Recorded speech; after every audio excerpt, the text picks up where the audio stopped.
to my channel. നമ്മൾ ഇന്ന് തയ്യാറാക്കാൻ പോകുന്ന സമ്മന്തിപ്പൊടി. ചോറിൻ്റെ കൂടെ ഏറ്റവും നല്ല സൈഡ് ഡിഷ്. അച്ചാറിന് പകരം സമ്മന്തിപ്പൊടി. അതെങ്ങനെയാണെന്ന് നമുക്ക് നോക്കാം.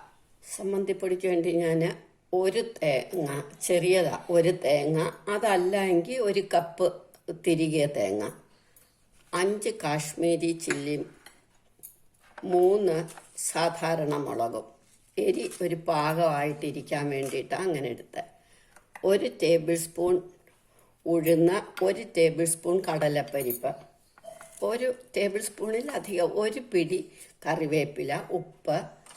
ഞാൻ പുളിസത്ത് എടുക്കുന്നത് ഉണ്ട്, 1 ടേബിൾ സ്പൂൺ പുളിസത്ത്, ഇല്ല എങ്കിൽ 1 നെല്ലിക്ക വലിപ്പം പുളി. ഇനി നമുക്കിത് തയ്യാറാക്കാം. ആദ്യം നമുക്ക് ഉഴുന്നുപരിപ്പും കടലപ്പരിപ്പും കൂടെ വറുത്തെടുക്കാം. തേങ്ങ നന്നായിട്ട് പൊടിയായിട്ട് തിരുകണം, ഇല്ല എങ്കിൽ മിക്സിയിലിട്ടൊന്ന് കറക്കിയാൽ മതി, അടലൊട്ട് വരിക. ഇത് നമുക്കൊന്ന് മൂക്കുമ്പോൾ മുളകും കൂടി ഇട്ട് വറുത്ത് അതിങ്ങെടുത്തിട്ട് തേങ്ങ വറക്കാം. ഒന്ന് മൂത്ത് വരുമ്പോൾ നമുക്ക് 1/2 ടീസ്പൂൺ വെളിച്ചെണ്ണ ഒഴിക്കണം. അതപ്പോൾ വെളിച്ചെണ്ണ ഒഴിക്കാവുള്ളൂ. ഇനി ഒന്നും കൂടെ മൂക്കട്ടെ. ഇനി നമുക്ക് മുളകിടാം. മുളക് ഞാൻ ഒന്ന് മുറിച്ചിടവാം. മുളക് ഒന്ന് മൂത്താൽ മതി.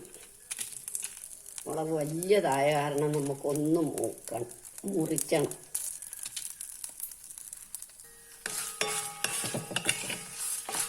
ഇനിയും വേണമെങ്കിൽ ഇതിൻ്റെ കൂടെ തേങ്ങ ഇട്ട് വറക്കാം. എൻ്റെ കുട്ടികൾക്ക് ഇത് കടിക്കുന്ന ഒട്ടും ഇഷ്ടമല്ല. പൊടിക്കുമ്പോൾ ഒരു ചെറിയ കടിയുണ്ട്, അത് ഇഷ്ടമല്ല ഇവിടെ ആർക്കും. അതുകൊണ്ട് ഞാൻ ഇത് വറുത്തെടുത്ത് മിക്സിയുടെ ബൗളിലിട്ട് ഒന്ന് കറക്കിയിട്ട് തേങ്ങ വറുത്ത് എടുക്കുള്ളൂ. തേങ്ങ തന്നെ വറക്കണം. അപ്പോളെ അത് അല്ലെങ്കിൽ ഉഴുന്നിൻ്റെയും കടലയുടെയൊക്കെ ഒരു ചെറിയ കടി വരും. അത് കുഴപ്പമില്ല എന്നുള്ളവർക്ക് തേങ്ങായും കൂടി ഇപ്പോൾ ഇടാം.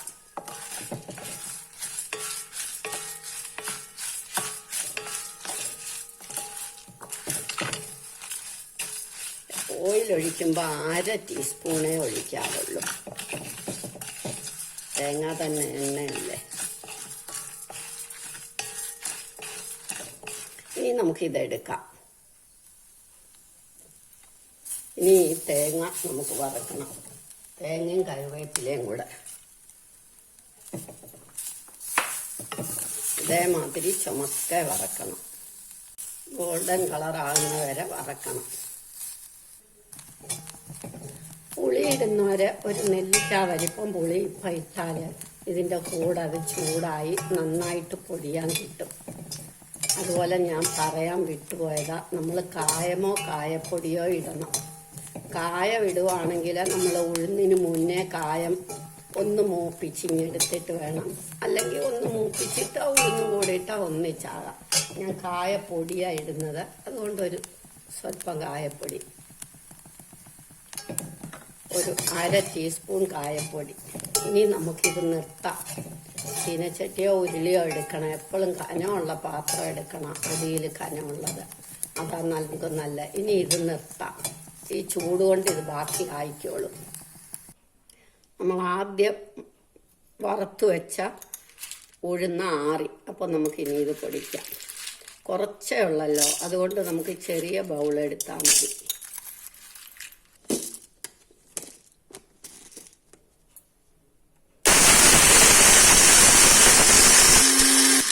ഒന്ന് കറങ്ങിയാൽ മതി. ഇനി ഇതിൻ്റെ കൂടെ നമുക്ക് തേങ്ങായും പുളിയും ഉപ്പും ഇടാം.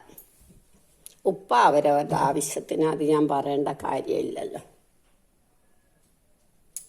തേങ്ങ ഇട്ടു, ഇതിനകത്തേക്ക് ഈ പുളിസത്തും ഉപ്പും കൂടി ഇടാം. ഉപ്പ് അവരവരുടെ ആവശ്യത്തിന് ഇടുക.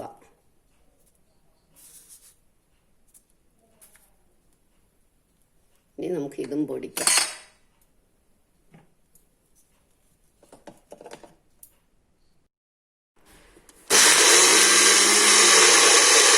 പൊടിഞ്ഞു കഴിഞ്ഞു. ഇനി നമുക്കിങ്ങനെ എടുക്കാം.